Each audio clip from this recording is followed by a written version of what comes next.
dia kayak ngasih quote-quote Arab gitu di Facebook. Terus dia bilang wanita yang cinta dunia nanti akan dibakar hidupnya, di nerakanya dibakar kayak gitu. Terus juga dibilangnya aku liberal. Itu langsung ngechat atau bikin status nyindir? Bikin status gitu? Juga nyindir. Psikologis aku dihabisin di situ. Terus aku mulai ngerasa ini kayaknya orang sering nyindir nggak baik ya. Batuk-batuk lagi. Yang keluar itu aku giniin seret rambut. Terus aku tarik lagi rambut lagi. Kok rambut sih banyak gitu. Mungkin 3 helaian ya. 3 helai rambut gitu. Terus panjang mas rambutnya sampai seret gitu. Rambut dicek darah semuanya normal. Darah, paru, karena aku sering sesak nafas. Terus batuk, muntah darah normal. Itu normal semua. Terus di situ kayak wow, amazing, gak tahu gitu. Udah banyak medis yang ronsen aku, nggak ada indikasi apapun gitu.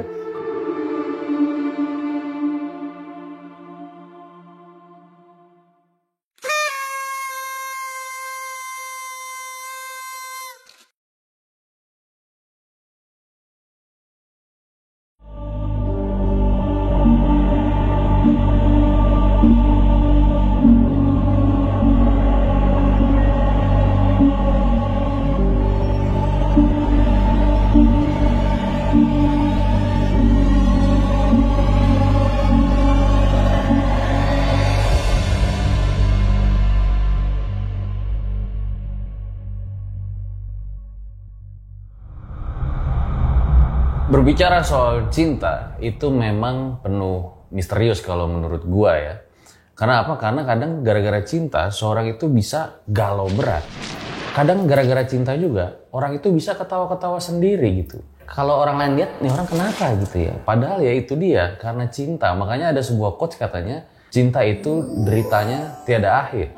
Nah hari ini gue kedatangan seorang narasumber yang punya pengalaman. Jadi dia tuh awalnya gara-gara cinta, percintaan, terus diteror selama 12 tahun.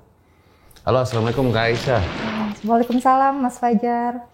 Ini katanya awalnya itu gara-gara menolak cinta seorang, terus akhirnya diteror selama belasan tahun. Betul, dia nggak ada nggak baik ya.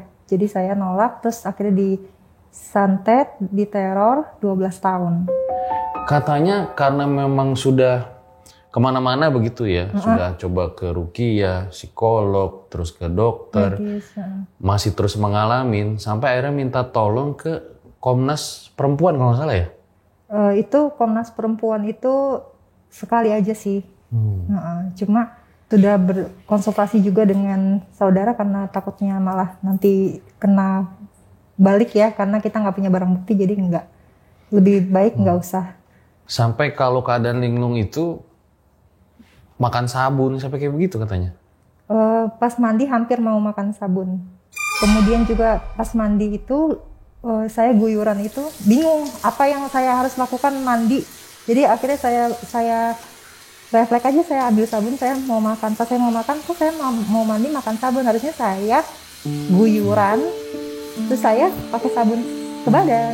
Gitu. Ibu akhirnya melakukan apa ketika melihat teror-teror itu terus menghantui gitu? Ketika melihat teror-teror itu menghantui, mula-mulanya positif thinking banget. Itu medis gitu. Tapi karena udah mulai linglung, terus ada diperkosa monyet, ya kan? Serem banget nih. Terus juga kadang badan itu suka full bau tinja. Terus ada seperti sakit seperti ditusuk-tusuk di kepala, kemudian perut panas gitu, muntah-muntah terus setiap hari muntah-muntah, kepala sakit seperti ditusuk-tusuk dan sesak napas. Akhirnya mulai ke ruqyah, ke ulama, sempat salah berobat juga, ustadz tapi ternyata dukun gitu. Tapi ibu dari Kak Aisyah bagaimana melihat ketika Kak Aisyah mengalami hal ini gitu? Miris dan hati itu merasa sedih karena anaknya itu khawatir nggak punya masa depan. masa depan yang cerah, karena selama ini kan disekolahin dengan sekolah yang pendidikan yang terbaik gitu, pendidikan yang terbaik, terus juga kuliah dengan yang terbaik, terus takut umurnya nggak ada aja gitu, takut umurnya nggak ada dan takut meninggal konyol. Baik, ditahan dulu ceritanya Kak Aisyah ya. Nah, seperti apa kisah Kak Aisyah pada kali ini? Tonton sampai habis sehingga kalian bisa menyimpulkan secara lengkap. Nah, di ulang tahun ke-8 RJL ini juga jangan lupa ada film Pengantin Setan yang akan tayang 16 Januari 2005 di bioskop. Ini adalah film pertama RJL yang tayang di bioskop ya. Jadi jangan lupa kalian tonton. Langsung aja kita mulai, berikut adalah ceritanya. Na na na na na na na na na na.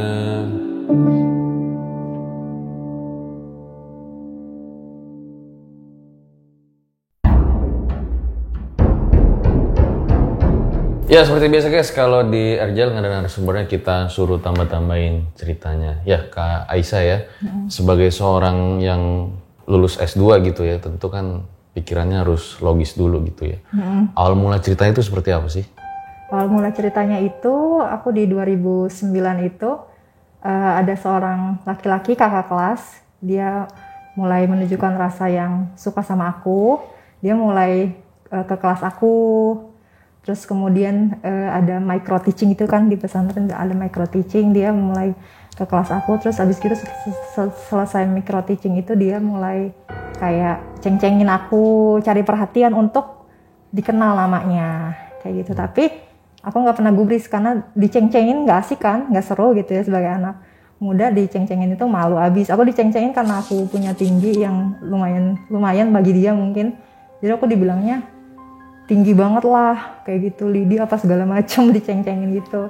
Nah terus di 2010 dia mengabdi sebagai ustadz. Di 2010 itu ketika dia jadi ustadz itu dia mulai soft pendekatannya, karena kebetulan satu organisasi bagian bahasa, dia mulai ngedeketin aku, terus mulai curi-curi pandang.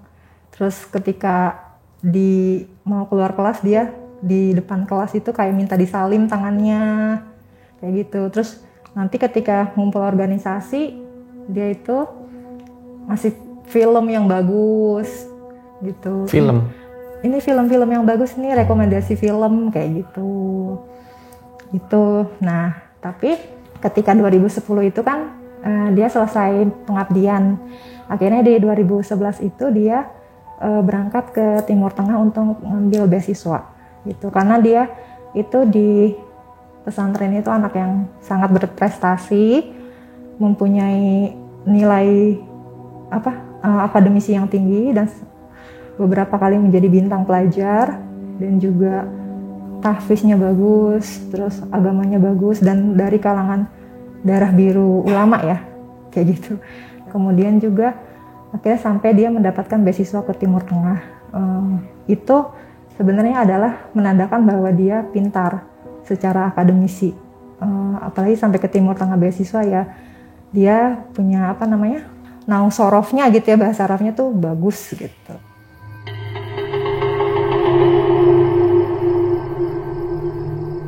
Sampai di 2012 saya tamat pesantren, akhirnya saya kuliah. Nah ketika itu di situ mulai dia menunjukkan pendekatan, kayak dia ngontak ke Facebook kayak gitu, mulai PDKT lagi nih gitu ya, mulai PDKT. Jadi 2010 itu kan udah PDKT tuh, terus los kan, los. Habis itu saya lulus, karena di pesantren tuh nggak boleh megang handphone mas. Kenapa los kontak itu? Karena nggak boleh megang handphone kayak gitu.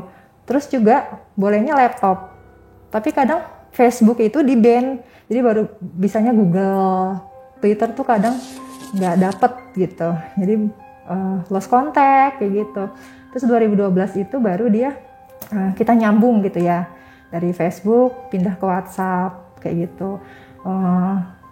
Ini aja sih standar, kayak gimana cara kok kamu bisa sampai Timur Tengah kayak gitu. Ternyata dia belajar dari satu buku bahasa Arab, bukunya ini bagus, ini kalau mau ke Timur Tengah ini, dia ngasih tahu cuaca badai di sana gimana kayak gitu. Pokoknya smooth banget gitu. Saya nggak ada suuzon sama sekali kalau dia tuh udah mulai dikit-dikit memelet gitu. Jadi pas abis 2012 itu setelah saya kenal dia, saya mulai merasakan pusing-pusing, terus kepala migrain, sering migrain ya. Tapi migrainnya tuh di area pelipis di sini, terus mual kayak gitu, terus muntah, diare. Tapi di satu sisi juga ada perasaan kok ngelihat muka dia terus ya di wajah saya, kayak bayangan dia terus, mimpi, terus kayak ada perasaan kayak tiba-tiba ya rindu, terus sampai nangis. Itu tiba-tiba aja tuh pas sore-sore. Ternyata di situ waktu saya berobat itu udah mulai main pelet di situ. Main pelet. Nah, terus habis kayak gitu, ketika migrain, pusing kepalanya, muntah, diare, terus juga rindu gitu. Rindu aja gitu. Kenapa juga kan saya bingung juga ya. Kok rindu gitu? Kecuali udah jadian rindu, normal. Ini tahu-tahu rindu gitu kan. Nggak make sense gitu. Terus di 2013 karena banyak kejadian seperti itu, akhirnya saya ke medis. Ini langsung ke medis? 2013. Karena 2012 itu kan nggak wajar ya, migrain nggak jelas di pelipis. Oh, ngerinya kenapa-kenapa nih? Iya gitu. Akhirnya ke poli THT. Takutnya dicek sinus dulu sama polip. Akhirnya ke poli THT.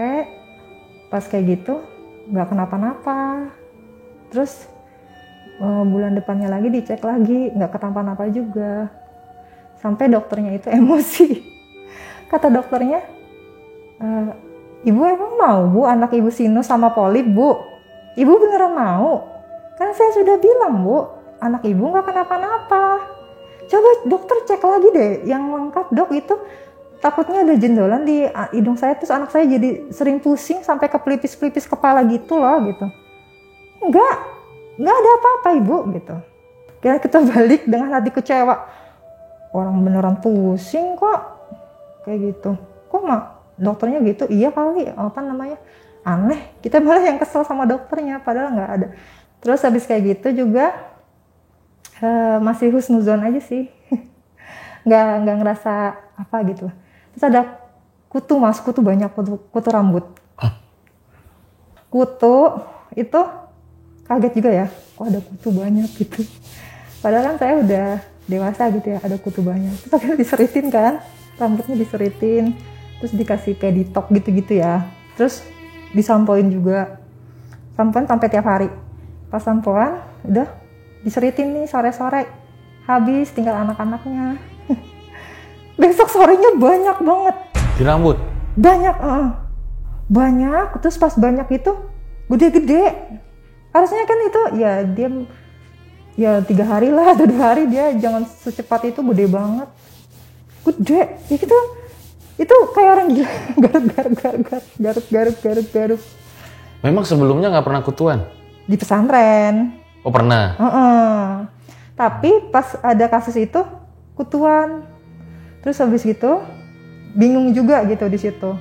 Tapi husnuzon lagi sih, dan dia makin intens komunikasinya. Dia bilang, mataku sakit, aku punya kelainan mata di syaraf, jadi mataku buta sebelah. Jadi dia minta rasa kasihan sama aku, minta diperhatiin kayak gitu. Terus aku mau ujian nih, di Timur Tengah. Aku di sini cuma makan roti aja loh, sama humus, kacang-kacang gitu. Aku bosen, jadi roti dicolek sama humus gitu, sama selai. Roti mulu bosen ya, jadi caper gitu daily life-nya dia dikasih tahu ke aku gitu. Oh ya, itu aja coba masak, kataku kayak gitu. Nah pas kayak gitu, karena aku di 2014 itu aku juga ikut acara-acara HI, hubungan internasional. Kebetulan aku kan ngambil sekolah itu, studi aku hubungan internasional ya. Jadi aku banyak ikutan MUN, Model United Nations, sampai International Model United Nations sama orang-orang di luar negeri gitu kan. Terus juga aku ikutan acara national debate.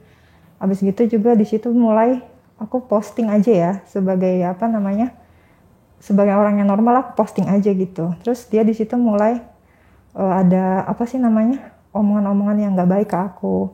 Kayak aku kan di sana harus pakaian baju yang formal gitu ya, Mas Fajar, kayak baju formal kayak blazer.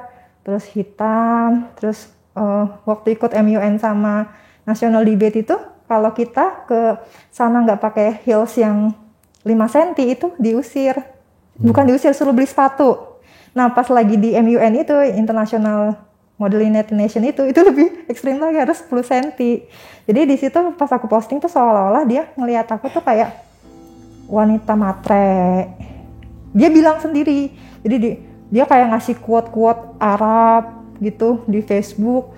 Terus dia bilang wanita yang cinta dunia, nanti akan dibakar hidupnya. Di nerakanya dibakar.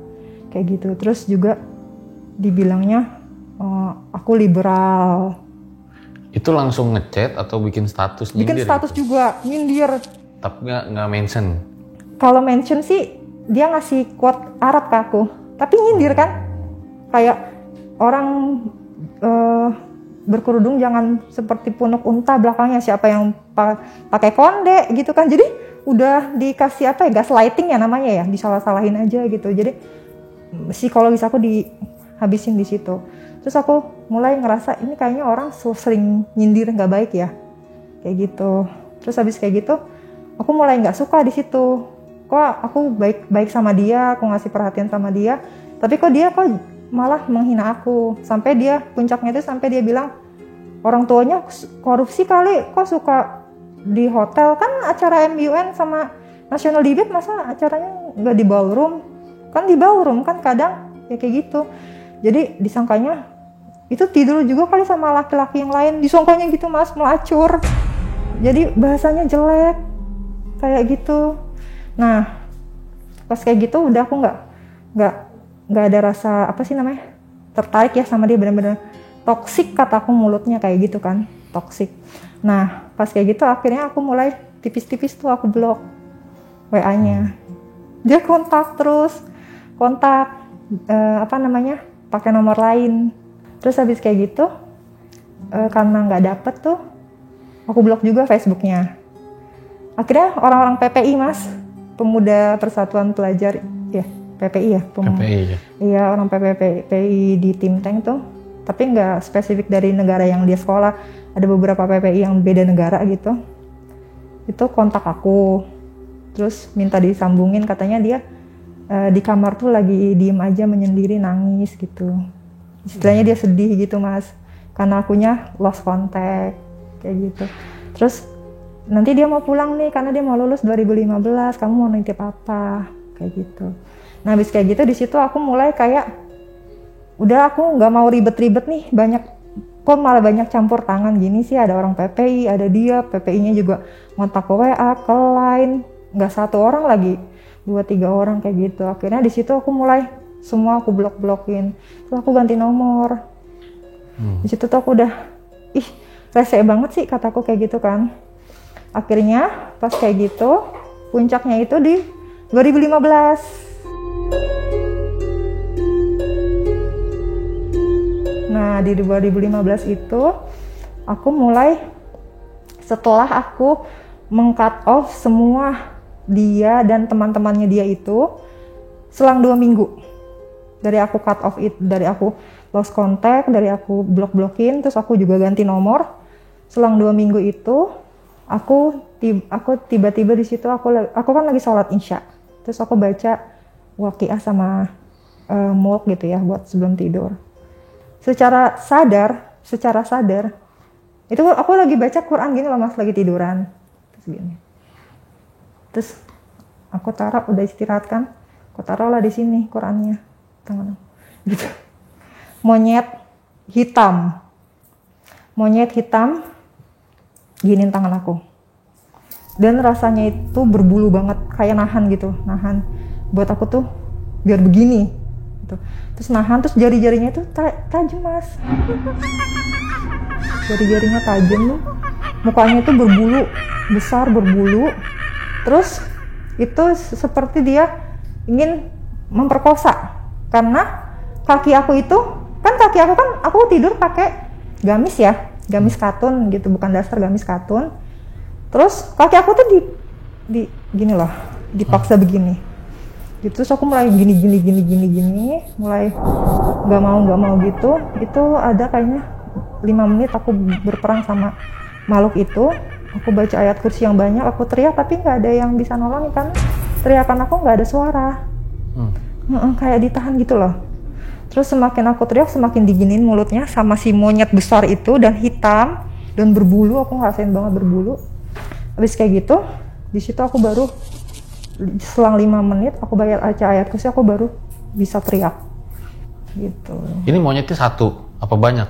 Pas kejadian pertama kali 2015 itu satu. Dan besar banget monyetnya gitu. Ketika itu aku merasa di situ merasa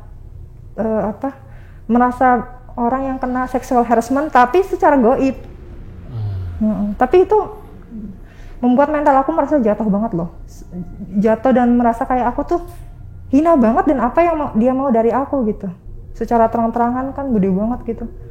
Terus habis kayak gitu akhirnya aku nangis tuh di situ selama seminggu. Aku nangis gitu. Terus setiap malam aku takut didatengin lagi kayak gitu. Akhirnya selang seminggu itu ibu mimpi ular besar dan banyak di depan rumah. Ketika mimpi besar itu, tapi ularnya pada mati, Mas. Dan ibu coba ke dalam rumah, masuk ke kamar mandi, terus ibu ngeliat ularnya kecil-kecil. Udah ada garam, udah mati juga. Ternyata itu adalah awal mula aku peperangan, dan itu adalah dilalah bahwa aku nanti akan selamat meskipun udah aku tuh udah bocor tipis lah. Udah habis-habisan tapi aku masih selamat gitu. Gitu. Jadi itu dilalah awal mula aku dikasih tahu ini kamu akan menghadapi peperangan yang besar, terus itu nanti kamu selamat dan kamu nggak kenapa-napa dan kamu nggak mati, tapi ular-ular ini yang mati. Sampai ular-ular kecilnya dan ular besarnya dan banyak kayak gitu.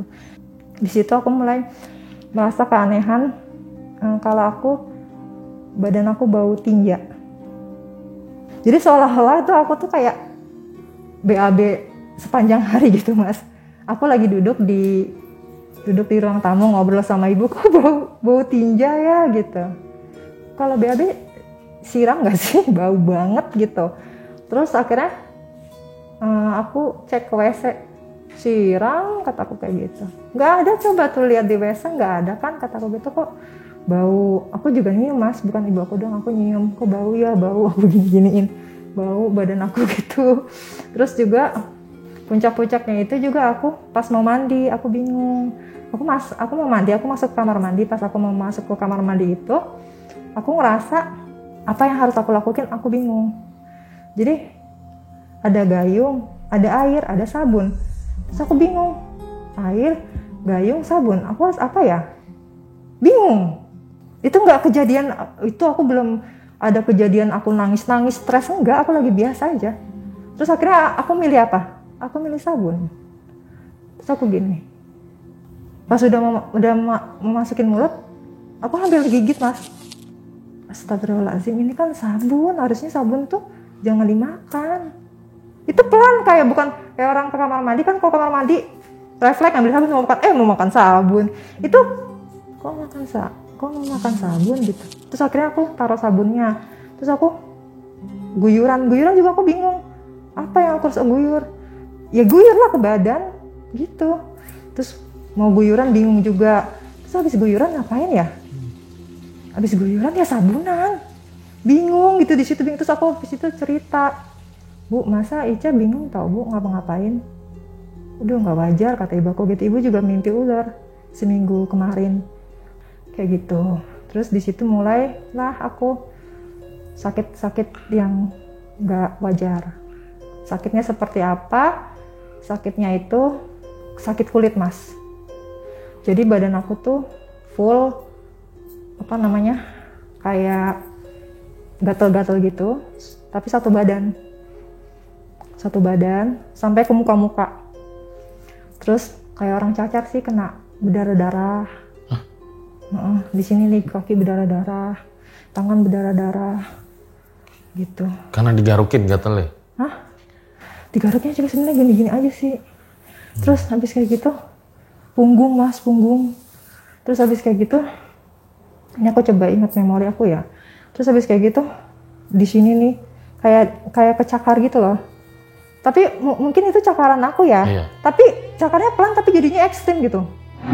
Terus habis kayak gitu di punggung juga gitu.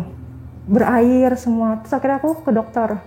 Pas ke dokter, di pertama kali suster tuh ngeliat ini.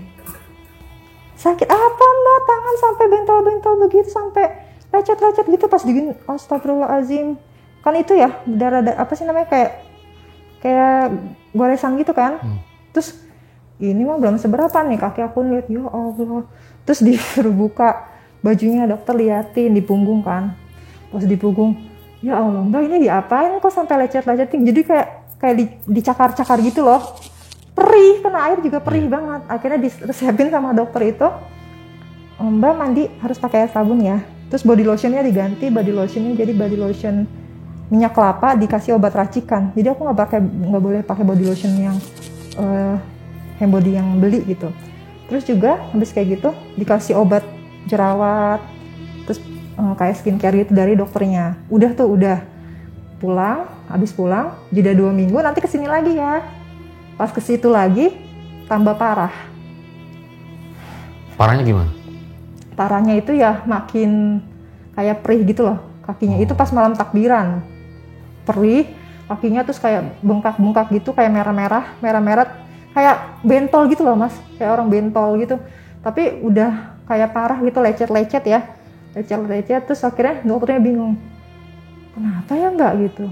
Terus habis kayak gitu, di situ dokter bilang, mbak coba hilangin pemicunya mbak, stresornya apa gitu. Siapa tahu mbak misalkan mbak ganti bajunya, mbak jarang kali 2 hari sekali, mbak kuliah pakai baju itu lagi ya. Enggak, saya nggak pernah kayak gitu dok gitu. Ini mah kayaknya stresornya full mbak, jorok aja digituin sama susternya ya. Dokternya nggak judgmental sih dokternya. Terus akhirnya habis kayak gitu diresepin lagi, dikasih obat muka. Pas aku itu ternyata pas 2 minggu sebulan balik lagi tambah parah lagi, di sini jendol-jendol malah. Jadi jerawatnya jendol-jendol gitu loh mas. Iya. Jendol-jendol. Terus muka aku di sini juga lecet gitu loh, lecet kayak orang jendol terus diginiin loh, gitu. Tapi aku nggak gitu. Lecet di sini muka lecet. Badan itu udah kalau kena air sakit banget, ya Allah, sakit banget deh. Terus akhirnya ke dokter lagi, sampai dokternya, kok tambah parah ya? Nanti 2 bulan lagi balik ya mbak, nanti balik lagi ya ke sini kontrol 2 minggu lagi. Tapi aku balik lagi 2 bulan karena aku capek. Terus kan minum obat juga kan, nggak ada hasilnya. Disuruh bulan depan kontrol lagi, aku malah 2 bulan. Pas 2 bulan nggak ada perubahan, dokternya capek juga, akunya juga lelah juga, nggak ada hasil. Akhirnya di situ aku mulai stop aja kayak gitu. Terus habis kayak gitu nggak di situ aja mas, aku juga ngerasain yang namanya linglung. Kayak aku tuh pas ditegur orang, aku tuh ngerasa siapa ya ini, aku nggak kenal gitu, lupa gitu. Nah terus pas ke kampus juga aku ngerjain skripsi kan, baru 1 paragraf dihapus gitu. Jadi bodoh. Pas kayak gitu siang malam juga aku udah mulai ngerasain yang namanya itu kayak ditusuk-tusuk kepalanya. Tapi bukan orang migrain kayak vertigo. Kalau orang migrain itu kan satu area ya, atau di sini sakit kepala yang area-area khusus. Kalau ini semuanya mas, semuanya sampai sini, terus sampai di sini sakit, kayak ditusuk-tusuk di sini. Itu apalagi kalau mau azan maghrib ya, sakitnya itu ya Allah, sakit banget sampai di sini. Terus aku ngerasa kayak saking sakitnya itu, aku ngerasa kayak badan aku udah kebas. Terus aku gini-giniin, kebas gitu, kayak orang ngebet gitu loh. Nanti biasanya kalau udah dari sakit di muka kayak ditusuk-tusuk, sini ditusuk-tusuk, kepala ditusuk-tusuk, di sini juga kayak ditusuk-tusuk gini, aku udah begini aja di mobil tuh, aku udah tidur begini aja. Terus sampai ke badan, sampai ke kaki kayak orang tegang, kayak orang gitu loh, kayak gitu. Terus akhirnya karena aku mulai merasa ada tusukan-tusukan gitu, kebas di daerah kepala, leher, dan pundak. terus seluruh badan. Akhirnya aku mulai memutuskan untuk ke rumah sakit internasional yang aku merasa di sana itu lebih pelayanan dan peralatannya lebih bagus ya. Rumah sakit internasional. Ternyata pas dicek di sana di Polisyaraf itu nggak ada penyakit apa, Nggak ditemuin apa-apa. Padahal itu aku sakit kepala. Terus akhirnya dikasih sama dokter obat untuk diminum, itu juga obat anti nyeri. Dokternya bilang, Mbak ini obat anti nyeri ya, bukan sakit yang gimana nanti selang 2 minggu Mbak kesini lagi. Pas selang 2 minggu lagi ke sana nggak ada indikasi apa-apa aku sakit gitu. Akhirnya aku tuh ketika di rumah itu harusnya sebagai tempat yang bisa aku berteduh dengan tenang, itu rumah aku benar-benar cekcok terus ibu aku. Jadi ayahku tuh sering marah-marah, jadinya marah-marah terus pulang kerja marah-marah. Terus habis kayak gitu ayah jadi sering nggak mau di rumah kayak gitu. Kemudian juga ketika aku lagi di stasiun, itu maghrib itu aku diserang, lagi sholat maghrib, aku lagi diserang, perut aku ditusuk, terus gitu. Ketika serangan itu panas perutnya, aku nggak bisa bangun. Ketika aku nggak bisa bangun itu, akhirnya itu aku telepon ayah, pas telepon ayah dibawa sama ayah dari stasiun untuk ke tempat berobat alternatif gitu. Tapi nggak sembuh di sana. Terus selang 2 hari balik lagi nggak sembuh lagi kayak gitu. Akhirnya pindah tempat berobat itu ke Ruqyah Syar'i. Ke Ruqyah Syar'i itu di daerah di Pondok Ranji. Kemudian Ruqyah Syar'i itu setiap 3 hari sekali Ruqyah Syar'i. Tapi di Ruqyah itu ketika datang itu benar-benar payah ya, karena kan serangan kan, payah gitu. Terus kalau jalan itu aku nunduk, karena aku itu bawa badan itu udah gini loh, gitu, kayak gitu. Jalan juga kayak pas ke Ruqyah itu sampai gini-gini nih, gitu jalannya. Kayak orang nunduk gitu ya, kayak gitu. Terus habis kayak gitu, di Ruqyah itu aku ngerasa tenang di situ, tenang banget hati aku. Terus sakit perutnya itu mulai berkurang, kan panas tuh perutnya ya, mulai berkurang. Setelah mulai berkurang tuh migrainnya tuh jadi tipis, nggak hilang ya, ditusuk-tusuknya, sesak napasnya juga nggak hilang, tapi tetap berkurang. Selama di ngajin berkurang, selesai diresepin minum madu, terus habis kayak gitu baru keluar pintu Ruqyah, muntah lagi, kambuh lagi. Masa iya aku masuk lagi? Gara aku masuk sih, terus aku bilang muntah lagi, kataku kayak gitu. Ibu, ya udah Mbak baca Ruqyah mandiri ya, nanti kesini lagi nya pas 3 hari kemudian kayak gitu. Karena kan harus di Ruqyah lagi, ntar aku takutnya capek apa sebagainya gitu, oke aku pulang. Nah ketika di situ juga di 2016 itu juga setiap hari itu mulai terjadi kejadian-kejadian aneh goib gitu Mas. Jadi pas pagi-pagi itu, siang pagi-pagi sampai jam 10 pagi sering ada Assalamualaikum.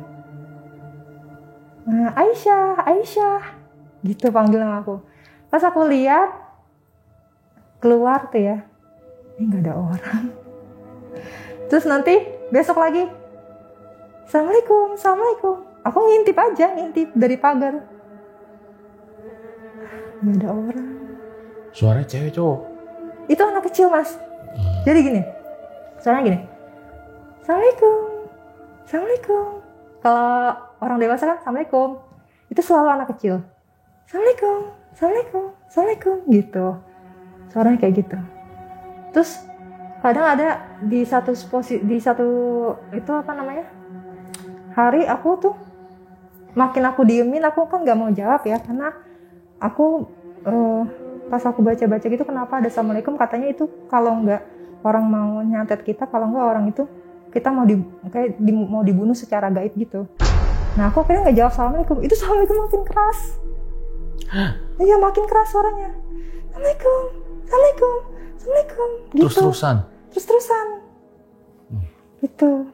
Nah, habis kayak gitu, akhirnya aku pas aku berobat itu di Rupiah itu kan nggak sembuh-sembuh ya. Akhirnya aku berobat lagi ke Kiai, Mas. Ke Kiai di daerah Tangerang, dia punya pesantren juga. Akhirnya aku berobat ke situ. Dapat 3 kali berobat. Pas pertama berobat aku juga sama. Malam-malam jam 9 kan ayah baru pulang kantor ya, terus langsung bawa aku. Terus aku tuh udah posisinya udah gini aja tuh, aku pas lagi berobat tuh begini aja. Terus di mobil tuh udah tiduran gini aja, Mas, udah tidur, aku nggak duduk. Jadi tuh udah tiduran gitu di mobil tuh, di belakang tuh udah tiduran, kepalanya udah nggak karuan. Terus diobatin ke situ, di situ aja, di situ mulai ngerasa enak gitu. Tapi nanti pas pulang sakit lagi. Akhirnya dikasih aman sama kiainya baca ini. Habis ke situ 3 kali dapet ke situ.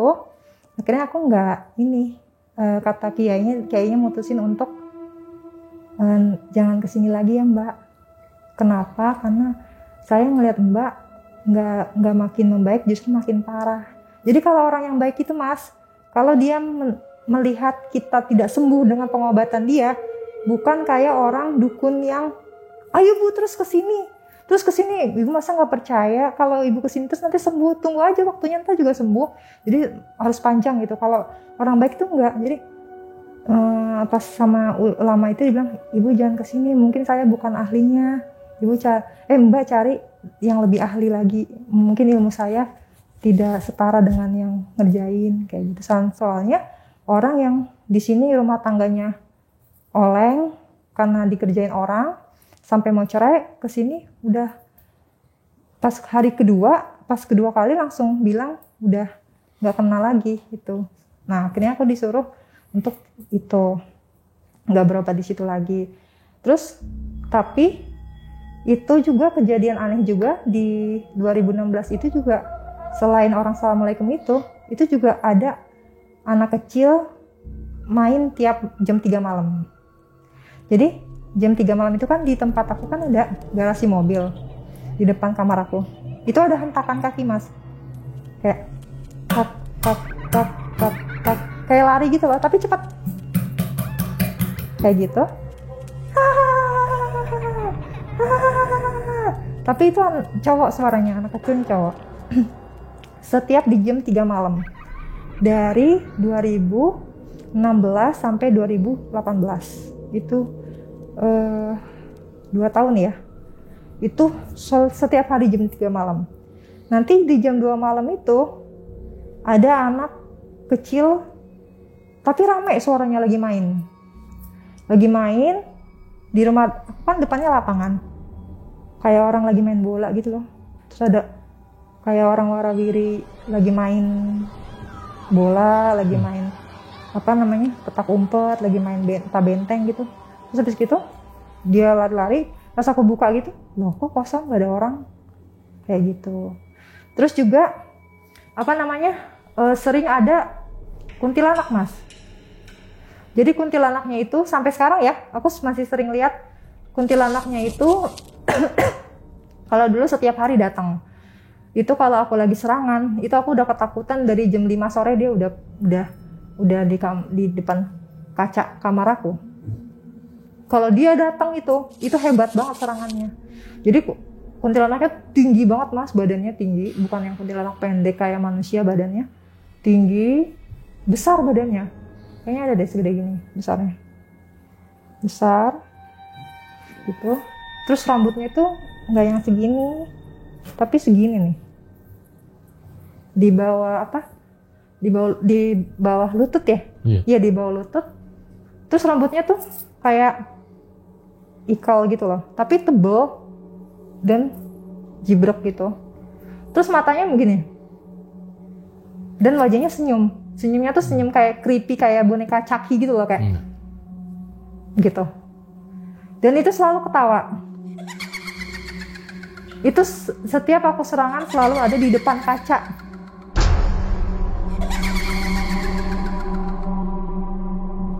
Dia pergi pas subuh. Berarti dari sore sampai subuh? Jadi kalau ada dia itu hebatnya itu sampai sesak napas nggak bisa tuh di jam 3 itu udah nggak bisa nafas aku, susah. Lah biasanya Mbak Aisyah ngapain kalau ada dia itu? Aku baca-baca aja ya, tapi selalu di situ nggak hilang. Tapi dia diem aja? Iya diem aja, ngeliatin aja. Nanti kalau misalkan serangannya itu dahsyat ya, dia sampai ke jalan ke depan pintu kamar, tapi di pintu kamar keblok nggak bisa masuk. Gimana maksudnya? Jadi kan pintu kamar nih, harusnya kan dia masuk aja ke posisi kasur aku. Tapi kuntilanak itu nggak pernah bisa nyentuh badan aku, Mas. Oh, pas ke kasur kayak nggak bisa gitu? Di pintu kamar, keblok gitu. Nah, tapi dia doang tuh yang nggak bisa masuk. Tapi ada ular besar di kamar aku tuh. Malam-malam sampai subuh biasanya aku suka ngeliat wujud ular besar gitu, hitam. Itu masuk gitu. Kayak masuk itu tuh aku pas bangun tidur, oh ular besar, pas aku teriak nggak ada lagi gitu. Jadi kayak ilusi gitu, kayak ilusi ya. Terus habis kayak gitu, kuntilanak, ular besar. Aku juga ngalamin yang namanya di 2016 itu juga banyak monyet perkosa aku. Datang lagi monyetnya? Iya, datang lagi tapi dengan wujud yang sama wujudnya, tapi dia jumlahnya 3 untuk nahan aku. Jadi kaki aku dipegangin 2 monyet, tangan aku dipegangin 1 monyet, badan aku ditindihin seseorang gitu, seperti pakaian dukun, bajunya hitam, kayak baju orang Pancak Silat gitu, hitam. Tapi dia itu di atas topinya itu ada belangkon Jawa gitu.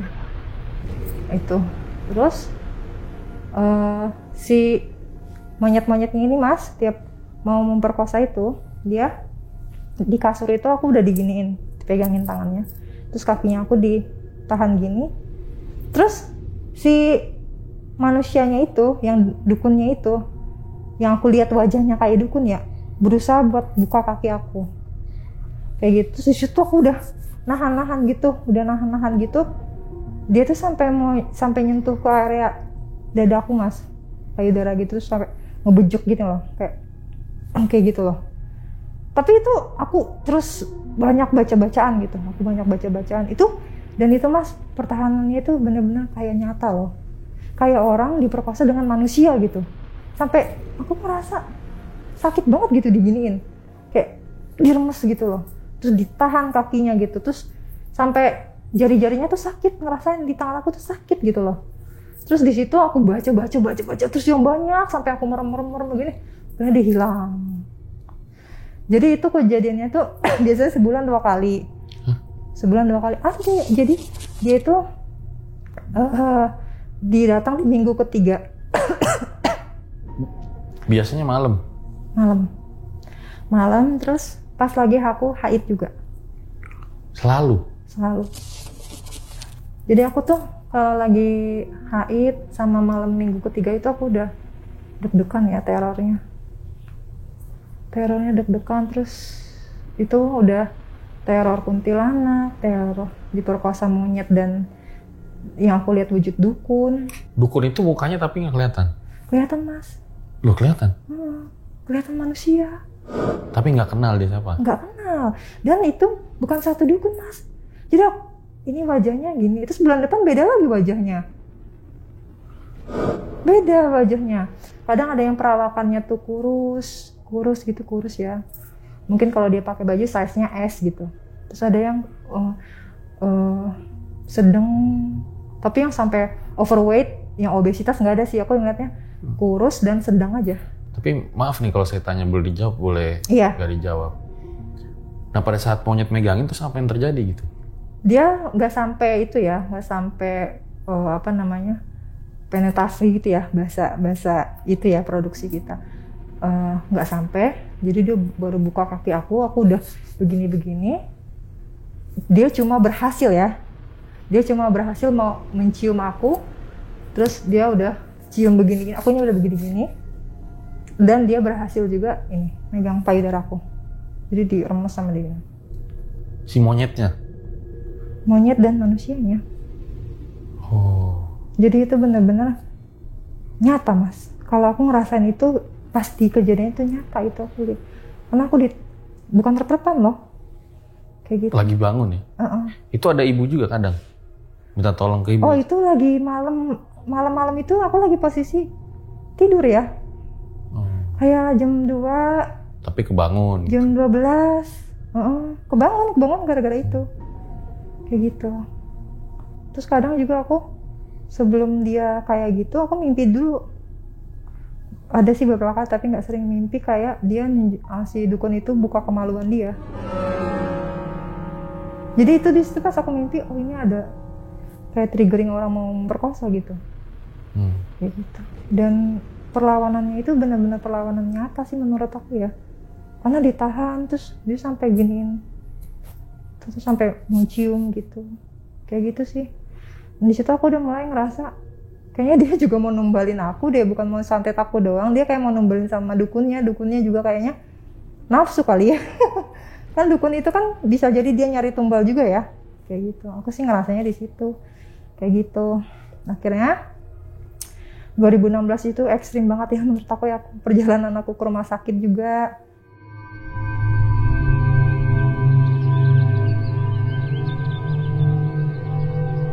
Terus di 2017 itu akhirnya aku berobat lagi ke tempat lain.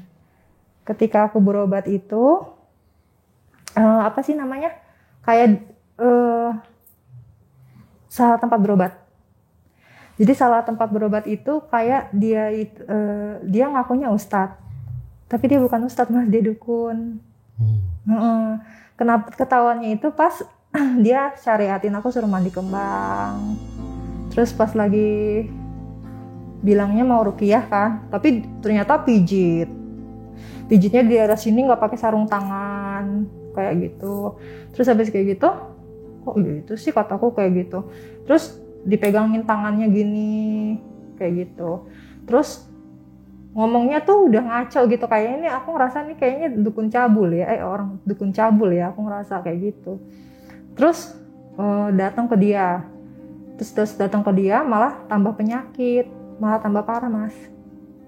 Gitu. Akhirnya kata dia gini, kalau misalkan datang ke saya nggak cukup sekali mbak, 2 tahun. Orang-orang juga pada 2 tahun ke saya gitu. Akhirnya dia minta ke rumah. Mbak aku mau lihat rumahnya, mau diruqyah ya. Rumahnya biar diamanin gitu. Dia ke rumah. Pas dia ke rumah justru dia kayak orang ngapel loh di situ.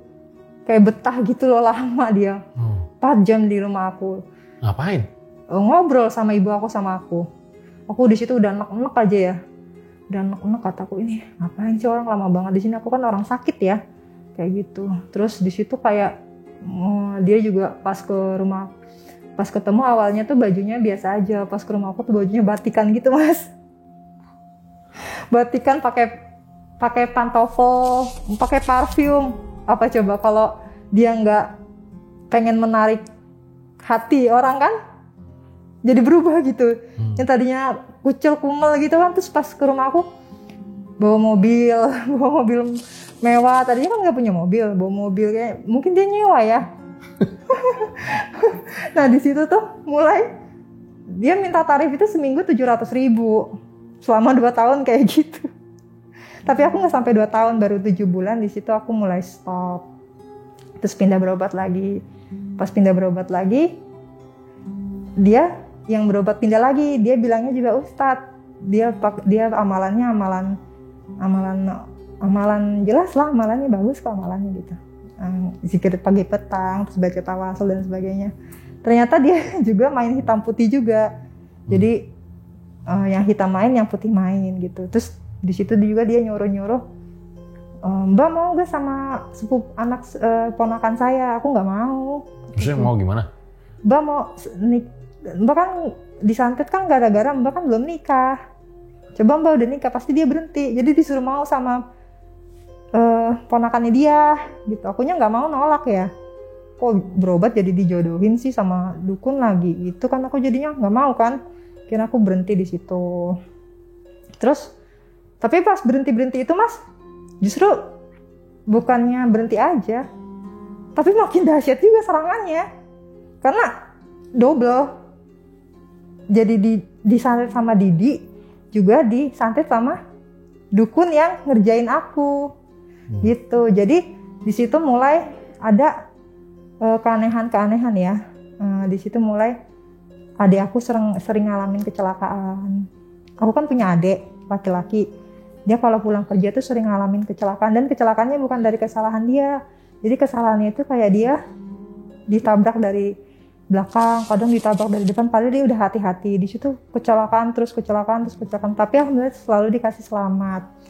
Kemudian juga di 2017 itu aku ngalamin yang namanya kayak muntah-muntah darah. Jadi setiap aku sakit itu Mas, biasanya kan muntah, pusing, mual, diare ya. Tapi di situ tuh muntah darah.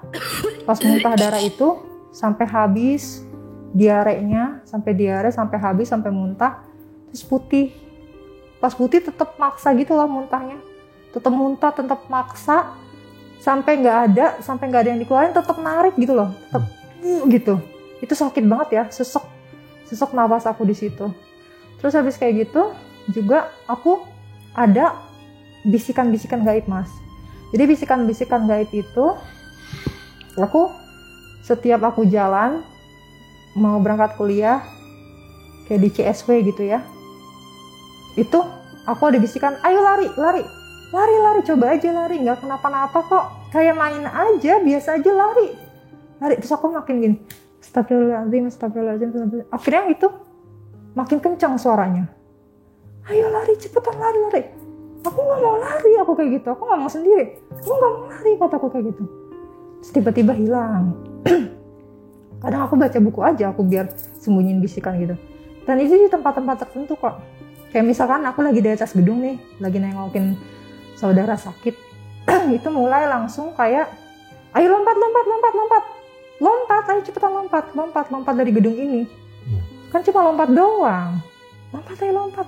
Itu aku sampai gini loh, kayak orang schizophrenia gitu loh, kayak orang gila gitu loh, kayak di memori otak aku tuh kayak berjalan sendiri dengan hati aku beda gitu. Terus habis kayak gitu, astagfirullahaladzim, aku nggak mau lompat gitu. Terus habis kayak gitu ngelihat laut tuh, aku langsung deg-degan kan ngelihat laut. Pas aku ngelihat laut, lagi pemandangan laut, langsung ayo lompat, nyebur, cepetan nyebur. Tapi aku nggak mau nyebur, aku bilang kayak, ya ini setiap ngelihat yang kayak gini-gini suruh nyebur gitu. Tapi aku baca istighfar yang banyak deh, akhirnya aku nggak boleh ngelihat laut ya, soalnya suruh lompat. Terus akhirnya aku di dalam kapal, udah aja aku di ruang VIP itu aku duduk aja di situ. Jadi aku setiap ngelihat laut tuh aku tuh selalu dapat bisikan jadi dia ingin membunuh aku, tapi dengan cara aku yang jatuhkan diri kayak gitu loh Mas. Pernah ada nggak sampai yang nyaris banget itu loh, mengakhiri hidup sendiri gitu? Enggak. Tapi kalau papasan sama mobil itu sering. Jadi kayak misalkan aku lagi jalan nih, tahu-tahu nanti dari lawan arah tuh kayak mau nabrak gitu, terus aku minggir gitu. Tapi dibisikin, masuk ke situ gitu? Enggak dibisikin sih, itu kayak hampir mau ketabrak aja. Jadi pas aku lagi turun dari Metro Mini, tahu-tahu ada motor kenceng ya, zong gitu. Untung aku nggak jalan, kalau nggak dadah aku habis. Jadi pas di 2017 itu aku ngerasa bala musibah itu dekat banget sama aku. Entah bala dari aku jalan, aku mau ketabrak, apa-apa kayak gitu. Terus adik aku udah kecelakaan berkali-kali kan, tapi dia masih selamat. Kayak gitu Mas. Terus di 2017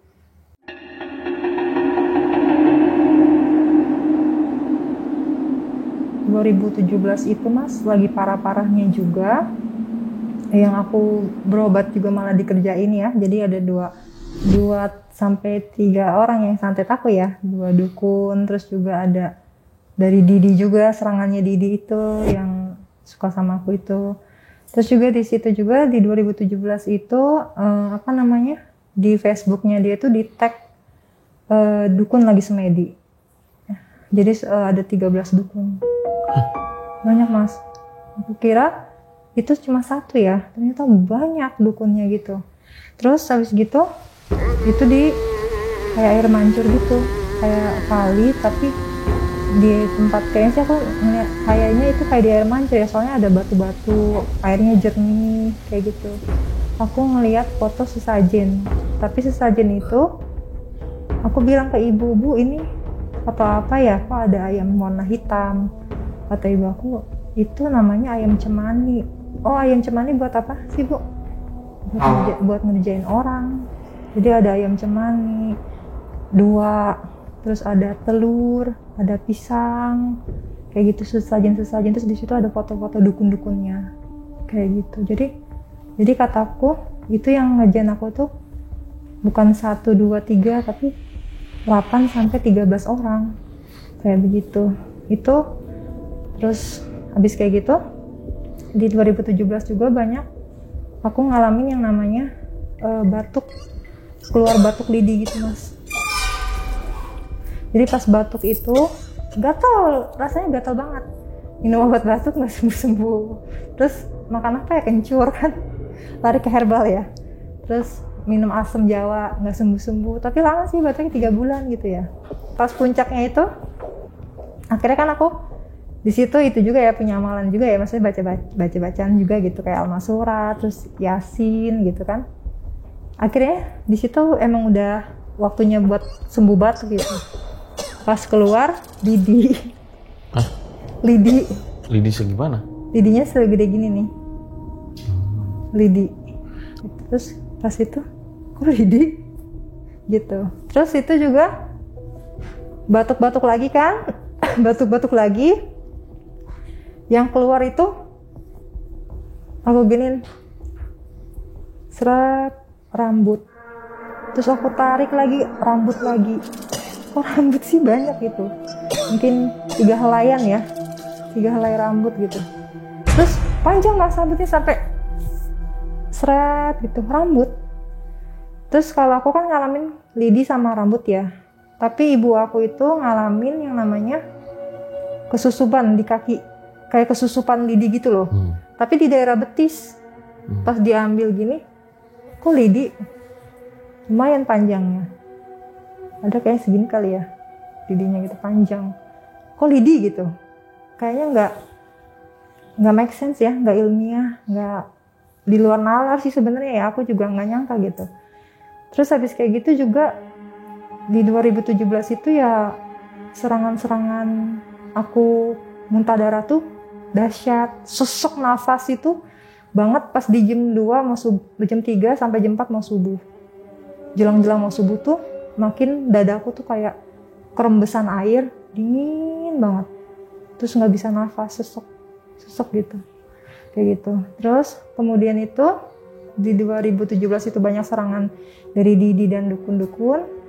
Kemudian aku di 2018 itu akhirnya di stop orang alternatif dukun-dukun itu sama ibu aku. Karena kita salah berobat ya. Dan kita kan ikhtiarnya sebenarnya mintanya ke Allah. Tapi karena kita salah berobat ya kita nggak lanjutin, kita stop gitu, bukan kita lanjutin aja. Tapi di situ kalau orang yang nggak baik itu marah mas, di stop itu. Kalau yang orang ruqyah syar'i sama yang ulama punya pondok pesantren itu di Tangerang itu, dia, Mbak jangan kesini lagi karena Mbak nggak sembuh-sembuh, nanti Mbak bisa nggak ada, maksudnya Mbak bisa meninggal kalau Mbak ngandelin saya terus. Mbak harus cari tempat berobat yang lebih ampuh daripada saya gitu. Tapi kalau yang itu malah marah mas, marah katanya, ya ibu kan ibu berobat belum sampai 2 tahun. Nah di situ tuh mulai akhirnya ibu kayak lelah dengan semua ini, lelah gitu. Akhirnya ibu inisiatif untuk umroh ke Mekah, ke Madinah.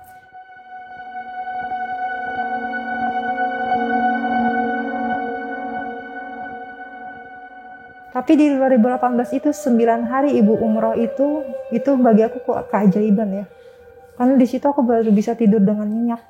Kan selama ini aku nggak pernah tidur dengan nyenyak 24 jam ya. Aku tidur cuma gini, terus tahu-tahu ada godaan lagi. Aku tidur gini muntah, aku tidur lagi ada anak kecil, aku tidur lagi ada monyet. Terus pas kayak gitu, selama 9 hari ibu aku umroh itu aku baru ngerasain tidur. Oh ini yang tidur yang selama ini aku rindukan ya. wih di situ istirahat Mas, fisik dan mental itu aku istirahat tenang banget. Tapi pas ibu balik umroh aku dahsyat lagi serangannya. Tapi di situ juga aku skripsi aku kan dari 2015 itu udah sidang awal. Pas di 2000 selang 3 tahun ya. Selang 3 tahun itu aku justru 2 minggu aku nyelesain skripsi pas ibu aku doa di Mekah itu doa sungguh-sungguh, akhirnya aku nyelesain skripsi cuma 2 minggu. Sudah sidang akhir, sudah tinggal wisuda. Kayak gitu. Dan sampai dosen-dosen aku karena aku menyelesaikan skripsi aku dengan baik, sampai aku dikasih kesempatan untuk ikut international conference, tapi aku nggak bayar. Waktu itu bayarnya 7 juta ya, international conference. Di 2 international conference sama orang-orang Eropa sama orang-orang Amerika juga. Tapi di 2 conference itu mereka bilang, dosen aku bilang sama Kaprodi, sama Dekan bilang ini mahasiswa kebanggaan. Gitu, kebanggaan. Loh, terus kok dosennya bilang Mbak Aisyah bagus itunya bagaimana tuh?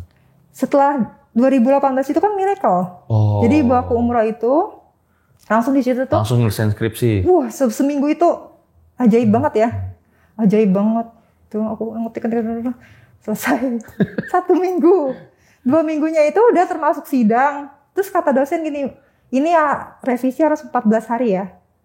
Tapi kalau mau nggak sidang ulang, seminggu harus sudah selesai. Akhirnya aku dosen aku waktu di diplomat ya, aku kejar beliau ke rumahnya. Saya lagi di Pejambon, kamu titip aja skripsi kamu ke Abang Rokok, kata dia kayak gitu. Aku ngejar, ini revisi minor doang kok, dikit, langsung di ACC. Akhirnya langsung selesai wisuda. Gitu. Jadi apa sih? Aku tuh sebenarnya secara akademik tuh aku nggak bodoh gitu, bahkan aku seneng gitu dengan dunia akademik tuh aku seneng. Tapi ketika kejadian itu Mas, aku bodoh banget. Bodohnya bener-bener bodoh, linglung sampai sabun mau dimakan gitu. Nah, dosen aku semua bilang aneh, kamu kenapa gitu. Nah,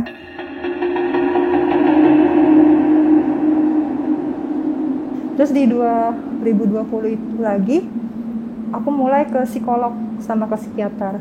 Nah, pas ke psikolog ke psikiater itu, ternyata dari rentetan kasus itu aku mengalami depresi minor. Depresi minor itu kata dokter bukan PTSD. Kalau PTSD kan ekstrim ya, depresi mayor. Depresi minor aja. Terus aku juga di situ ada namanya ngalamin anxiety gitu. Cemas kayak gitu. Selama ini aku bukan halusinasi yang ada bisikan aku suruh itu bukan dari aku, tapi memang itu memang adanya seperti itu kayak gitu. Bukan aku yang schizofren gitu kan. Terus pas memang karena sekarang juga kan aku kan ke psikiater juga karena masih ada bekas-bekas ngerasa panik gitu ya. Akhirnya aku ke psikiater cuma dibilang anxiety aja sih gitu. Nah, akhirnya 2021 itu dia nikah. Dia nikah di situ, terus juga dia lanjut kuliah juga kayaknya. Dari 2020 dia lanjut S2 juga tuh. Terus 2021, habis kayak gitu, aku tetap diteror Mas. Tapi di terornya itu sekarang udah ada kayak alarm gitu lewat mimpi. Lewat mimpi itu kayak yang aku tadi bilang, ada mimpi ular dulu, ular gede, ular besar gitu, besar banget. Terus nanti mau ngejar-ngejar aku tapi aku nggak kena gigitannya. Terus habis kayak gitu besok 2 harinya itu langsung diare. Tapi nanti diarenya sehari itu 21 kali BAB selama 8 hari. Nanti pas udah ke minum obat dokter, minum kunyit juga, minum herbal, nggak mempan. Pas diwiritin hari ke-8 dari jam 5 sore sampai jam 11 malam hilang sakitnya. Di 2021 juga kan aku kan ngambil studi S2 ya. Medical check up lah aku ke RS pusat gitu ya, pemerintah di Jakarta yang bagus juga itu rumah sakit. Dicek darah semuanya normal. Darah, paru, karena aku sering sesak nafas, terus muntah darah normal. Terus pas kayak gitu dicek darah juga normal juga. Lambung normal. kaget ya. Plot twist juga gitu. Duh, kataku kayak gitu. Terus tapi masih sering pusing mas di situ, masih pusing-pusing. Akhirnya aku ke puskes, pas ke puskes, gini aja deh mbak cek ini lagi deh, cek darah lagi ya. Saya tuh takutnya mbak tumor atau kanker otak gitu. Akhirnya dicek tuh di lab ya. Pas di lab, mbak normal mbak kata kayak gitu. Cuma mbak ini ada HB rendah aja. HB rendah gitu, jadi bukan anemia, mbak HB rendah, jadi diresepin sama dokter minum vitamin D, sama sama obat tambah darah, sama suruh makan buah bit kayak gitu. Nah tapi pas kayak gitu nanti kesini lagi ya, habis minum obat seminggu, aku belum kesana, baru 3 hari aku kesana lagi ke dokter lagi, habis ke dokter umum kan dokter itu, aku masih tetap sakit kataku gitu. Akhirnya aku dirujuk ke poli dalam sama poli syaraf. 2021 tuh aku kesana lagi, ke poli syaraf lagi sama poli dalam, nggak ada masalah apa-apa di sini. Terus minum obat kan, pas minum obat gini, mbak kalau misalkan kesini nanti tambah parah kami fisioterapi ya, kayak gitu. Terus gini aja mbak, sekarang rajin stretching, siapa tahu ini tegang karena ngeliat handphone atau laptopan terus. Terus aku kesana pas digini-gini sama dokter, ini udah nggak kenapa-napa nih mbak gitu, udah lemes, nggak usah fisioterapi ya jadinya. Ya udah nggak usah kayak gitu, nggak usah kata gitu. Terus masih suka nyeri gak? Enggak, tapi datang aja pas nyeri pas waktunya. Tapi bukan mbak nih aku cek di sini ya, bukan mbak, bukan gitu. Tuh mbak sakit gak? Enggak sakit gitu. Nih aku cek lagi, kan kalau tegang itu di sini mbak, di sini pas dipegang langsung sakit kata dokternya, dia harus fisioterapi. Tapi itu nggak ada apa-apa. Akhirnya aku bingung lagi tuh ya, ini mah udah sih pasti, ini mah kataku kayak gitu ya, santet kataku kayak gitu. Akhirnya di 2022 itu juga ada tragedi juga, jadi aku udah mulai diserang secara kecelakaan ya, dia mau matiin aku di jalan gitu, di kecelakaan gitu. Nah aku kan lagi di titik rawan tuh mas, jadi posisi di jalan itu satu arah, jadi harusnya kan 2 arah tuh, ada harus kesini sama kesana, tapi kebetulan jalannya itu lagi dibenerin jadi satu arah, jadi harus pas ada orang mau kesini kita harus berhenti. Nah pas itu bagian sini mau jalan, aku berhenti. Pas aku berhenti itu kan aku ngerem, itu langsung ngegas, zreng gitu, ngegas sendiri, terus kaki aku keseret kan karena aku nahan. Untung aku nggak nabrak si mobil truk itu. Terus akhirnya di situ aku kaget ya, kok ngegas sendiri sih kataku gitu. Kalau aku cerita ke guru ngaji aku, di titik rawan itu bahaya ya, tapi aku udah baca ayat kursi loh di sana karena banyak kejadian gaib kan. Terus kata guru ngaji aku di sana juga beliau juga pernah diputer-puter gitu karena daerahnya rawan, kayak muter sendiri gitu motornya. Terus habis itu aku positif thinkingnya itu mungkin di titik rawan ya. Akhirnya aku di situ kaki aku cedera mas, takutnya retak tulang tumit sama kaki ya. Akhirnya aku ke rumah sakit kan. Pas ke rumah sakit juga itu dicek gitu ya. Pas di ronsen, alhamdulillah mbak ini nggak kenapa-napa, cuma ini overstretch jadi kakinya tuh terlalu nahan tegang. Akhirnya nanti ini membaik di sebulan baru bisa normal. Tapi ternyata faktanya aku 3 bulan mas baru bisa normal. Jadi aku sampai rindu banget, aku sujud sama Allah tuh, aku sholat diri. Akhirnya aku rindu, aku ya Allah aku pengen sholat diri, aku kangen, aku nggak bisa tahiyat juga, jadi aku giniin kakinya. Terus akhirnya sembuh tuh di situ, aku happy banget sembuh karena aku bisa sujud, bisa diri lagi. Seminggu kemudian kejadian lagi, ekstrim lagi. Pas lagi bawa motor ke Indomaret, aku tuh kayak anak baru kemarin belajar motor pas kejadian itu. Soalnya aku udah bisa motor itu dari 2010 aku bisa motor, tapi pas kejadian itu tuh kayak orang nggak bisa bawa motor. Pas di Indomaret, di parkiran motor tuh baru mau nyetater gitu loh, baru mau ngidupin, harusnya mundur. Itu malah tahu-tahu nih tangan megang, terus gini lah, tahu-tahu tangan lah gitu. Gitu. Terus Astagfirullahaladzim, itu tuh di depan aku ada kayak pundukan lantai Indomaret. Aku langsung refleks itu. Kalau enggak aku nabrak kaca. Bisa pecah kacanya kan. Aku langsung aku belokin. Aku langsung ini. Tapi aku baca la ilaha illallah. Itu posisi aku tuh di situ udah gini mas. Udah gini, gitu loh. Terus itu nggak berhenti tahu kan nabrak itu tuh. Nabrak air. Waktu itu kan lagi COVID. Ada cuci tangan kan. Oh iya. Iya. Udah nabrak galon cuci tangan COVID itu loh. Sama sabun-sabunnya udah pada jatuh. Nggak berhenti. Seret gitu sampai 5 meter. Jadi pas dibelokin, seret gitu. Ini tangannya masih gini. Nahan. Aku sampai gitu. La ilaha illallah. Aku kayak gitu nahan. Udah nabrak gitu, udah nabrak keran. Nabrak apa sih? Gentong. Gentong cuci tangan. Jadi nabrak Indomaret. Nabrak gentong cuci tangannya. Kan udah mau naik ke lantai atas, akhirnya aku tahan kan. Terus nabrak gentongnya. Kasirnya gimana lihat pas? Ngeliat nggak kasirnya? Orang yang di parkiran yang rame. Pas aku tetap kesini ditarik ke motornya mam. Akhirnya bagaimana itu bisa lepas? Jadi kayak nggak mau lepas gitu? Nggak mau lepas. Terus kayak giniin, terus ada orang yang bapak-bapak sama mbak-mbak narik dari belakang. Motornya ditahan gitu. Akhirnya baru di situ. Kenapa ya Allah? Digini-gini. Kaget apa ya Allah? Aku juga bengong di situ. Aku bengong banget ya. Kataku ya Allah, ini kaki aku lagi mau diincar kaki aku. Jadi kaki aku mau diincar terus. Kayak gitu. Terus habis kayak gitu,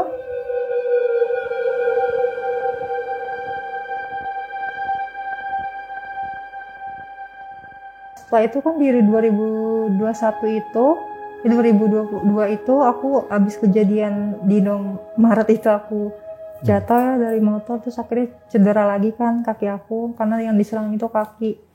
Terus ada satu hari itu aku pernah jatuh juga di rumah. Jadi kolam ikan aku tuh pecah gitu mas. Terus akhirnya aku pungut-pungutin ikannya, pas itu kepleset kena batu kebentur kepala aku. Nah di situ aku kena ke rumah sakit, aku dirawat kan. Pas dirawat itu setelah kejadian pas nabrak batu itu aku muntah-muntah terus, takutnya ada geger otak atau gimana. Akhirnya sama rumah sakitnya tuh dicek CT scan otak, terus medical check up juga semua badannya kan. Karena jatuhnya hebat jadi memar-memar gitu. Terus habis kayak itu pas medical check up, otaknya tuh normal mas. Normal, nggak ada masalah tumor otak atau geger otak atau apa. Normal. Terus di medical check up juga, terus dilihat juga paru-parunya juga, semuanya normal. Kayak gitu, mata semuanya dicek itu normal semua. Nggak ada indikasi apapun kayak gitu. Nah, terus di 2023 juga, aku kan ada ganglion ya di kaki itu, tumor kecil lah kayak gitu. Terus habis kayak gitu, kira aku ke rumah sakit internasional, aku buat operasi. Pas operasi itu di sana, justru medical check up-nya lebih lengkap, karena dites imun juga, imunologi juga apa segala macam, lambung, darah. Semua dicek juga, nggak ada mas gejala kayak sesak nafas, asma segala macam nggak ada, itu normal semua. Terus di situ kayak wow, amazing, nggak tahu gitu. Udah banyak medis yang ronsen aku nggak ada indikasi apapun gitu, termasuk hal sederhana kayak syaraf aja, istilahnya saraf kejepit lah gitu, nggak ada kayak gitu. Jadi di situ mulai teror itu udah mulai berkurang ya. Terus aku juga ke psikiater juga. Pas ke psikiater nggak ada apa-apa mbak, cuma anxiety aja, cemas aja gitu. Jadi berarti sampai hari ini? Jadi depresi minornya udah nggak ada sekarang, cuma tinggal cemasnya dikit gitu. Masih hari ini masih tetap ngalamin teror itu. Kuntilanaknya masih tetap ada di rumah itu. Loh, masih ada? Masih ada. Ini kemarin sebelum syuting masih ada? Cuma dia datangnya pas waktu-waktu tertentu. Oh. Jadi aku kasih tahu waktu-waktunya kapan aja. Waktu-waktunya itu pas lagi fisik aku lemah. Jadi misalkan aku lagi jalan terus kecapean, ntar malam dia muncul. Terus lagi datang bulan. Sosoknya selalu sama? Selalu sama sosoknya. Kayak gimana nih tadi? Tinggi banget segede gini. Lebar, tinggi juga. Tinggi itu kayak nembus gitu loh. Tinggi banget mas. matanya gini. Gitu. Tapi dia nggak pernah mau komunikasi? Nggak pernah mau komunikasi, cuma ketawa doang. Ketawa? Dia pas lagi aku disantet itu mas, gue matiin lo, gue mau matiin lo. Oh dia bilang begitu? Iya. Nanti juga ada di posisi dimana dia tuh kayak bawa pocong. Hah? Tapi matanya hijau. Jadi di kuntilanak itu sering datang terus sendiri. Kadang buat temen kayak gitu. Pocongnya gimana? Pocongnya tuh tinggi juga mas. Dan matanya tuh kadang merah, kadang hijau, kadang berubah wujud juga. Jadi kayak sosok kiai gitu. Pocongnya? Pas aku liatin lagi begini, aku liatin bener-bener berubah wujud pocong. Kalau sekarang kuntilanaknya udah pure dia aja, kayak gitu. Tapi itu pas lagi aku sakit, kayak lagi demam. Terakhir kapan kuntilanaknya datang? 2 bulan yang lalu kayaknya. Oh udah lumayan lama. Biasanya kan kalau itu datang ya enggak sih ini. Kayak gitu. Terus akhirnya bagaimana si Didi itu? Si Didi itu sekarang dia menjalani hidupnya sebagai orang yang menurut aku dia nggak cukup berprestasi ya. Terusnya mungkin dia jadi orang yang tenar lah atau segala macam karena dengan privilege dia sebagai kalangan darah biru ya dan keluarga pejabat cukup itu ya, punya privilege besar gitu dan dihormati dan dihargai. Tapi ternyata dia menjadi orang biasa aja dan sekarang berakhir ngurusin yayasan gitu aja. Terus jadi ustadz. Belum pernah ketemu lagi? Ketemunya itu, plot twist-nya itu dia satu kampus pas S2. Jadi aku kan menghadiri acara seminar buku. Aku kenalan sama anak di kampusnya dia.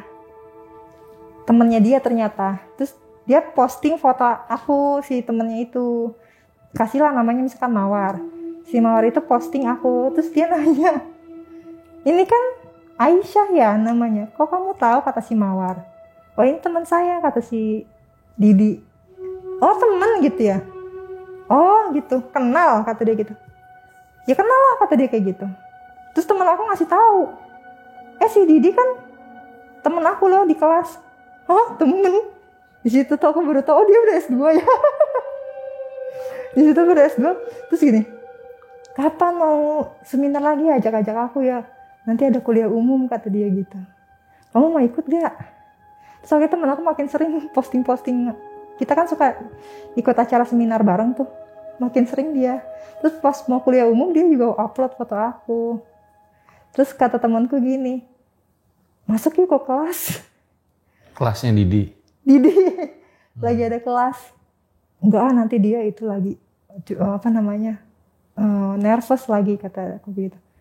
Nggak apa-apa, masuk aja, orang itu kok dosennya kan nggak akan ngenalin. Enggak, kataku gitu, aku nunggu aja ya di depan kelas, kataku kayak gitu. Pas di depan kelas nunggu, ngelihat dia, terus dia ngelihat aku, terus aku senyum sih mas, tapi jauh jaraknya, nggak deket-deket jauh. Terus aku pengen nyamperin dia buru-buru lari. Aku pada cuma pengen bilang sih, hello, aku yang kamu santet selama ini dan aku masih hidup, masih baik-baik aja, masih sehat walafiat sampai sekarang. Aku cuma pengen say hello itu doang. Tapi dia udah ketakutan dan semua sekarang akses media sosialnya dia ganti, dia hapus ya.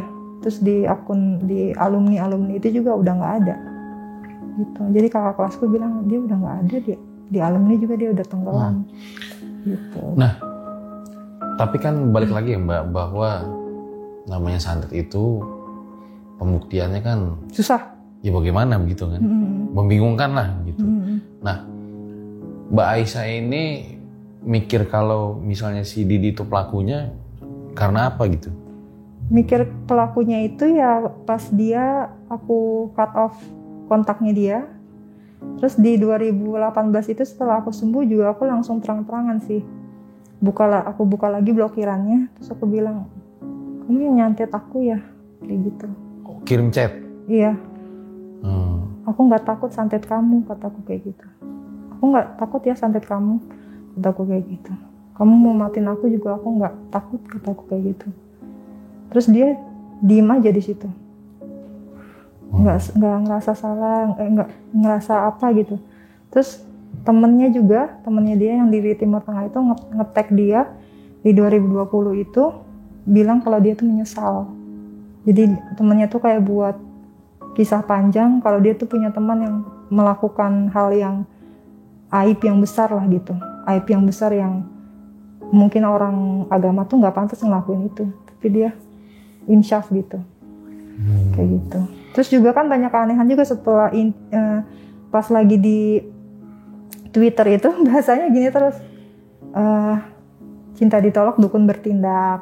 Oh gitu. Terus juga gini, ada bahasa dia juga nulis kayak gini, kalau kamu nggak dengan saya ya nggak dengan yang lain. Chat personal? Kalau itu sih anonim. Status? Anonim aja. Kon anonim. Tapi aku pas udah kejadian itu aku udah hapusin sih Twitter aku. Karena di mention gitu pakai anonim gitu. Iya, di mention. Terus habis kayak gitu juga dia bilang gini, aku pengen buat kamu nggak ke atas nggak bisa, ke bawah nggak napak. Jadi kayak ingin membunuh tapi secara perlahan gitu, biar aku tuh nggak bisa melejit gitu, jadi orang normal. Tapi memang pernah menyatakan cinta apa belum gitu? Menyatakan cinta? Oh iya, itu sering pakai syair-syair Arab. Tapi chat personal atau status? Chat personal juga. Oh. Bahkan alhamdulillah aja aku bisa sembuh gitu dengan ujian yang begitu berat bagi aku ya, sampai nyawa juga diincar gitu. Tapi alhamdulillahnya aku bisa selamat karena ada pertolongan Allah, itu pertama. Juga aku juga percaya medis dan sihir gitu. Jadi aku ngamalin rotib dan hizib sakral itu dengan keyakinan penuh bahwa Allah tuh lebih besar segalanya daripada iblis dan itu. Oke, makanya ingin sharing cerita ini ya dengan harapan seperti itu ya, walau identitasnya dirasakan ya dengan pakai masker. Oke, makasih Mbak Aisyah sudah datang dan bercerita di RJL. Nah, tentunya kita semua doakan lah ya, semoga Mbak Aisyah sehat, pulih, benar-benar pulih dan karirnya makin melejit lah ya. Amin ya Allah. Selamat mengalami itu. Sekali lagi terima kasih Mbak Aisyah. Ya, terima kasih Mas. Gue juga ingin ngomong bahwa orang pasti punya harapan ya. Punya harapan besar, yang dikerjain orang tuh punya harapan untuk hidup gitu. Nah itu dia guys ya, akhir dari episode ini. Memang dimana seperti yang gue bilang di awal gitu ya, cinta itu ibarat dua sisi mata uang ya. Jadi kadang bisa membuat seorang itu sangat bahagia, tapi terkadang itu bisa membuat orang itu jadi hancur-hancurnya gitu. Nah, ketika cinta itu memang tidak bisa dipaksakan, nah terkadang disitulah tantangan dari seseorang gitu ya. Makanya ada yang mengatakan bahwa jangan cintai manusia melebihi cinta kita kepada Allah Subhanahu wa taala. Gue Fajar Aditya, RJ5 undur diri. Ciao.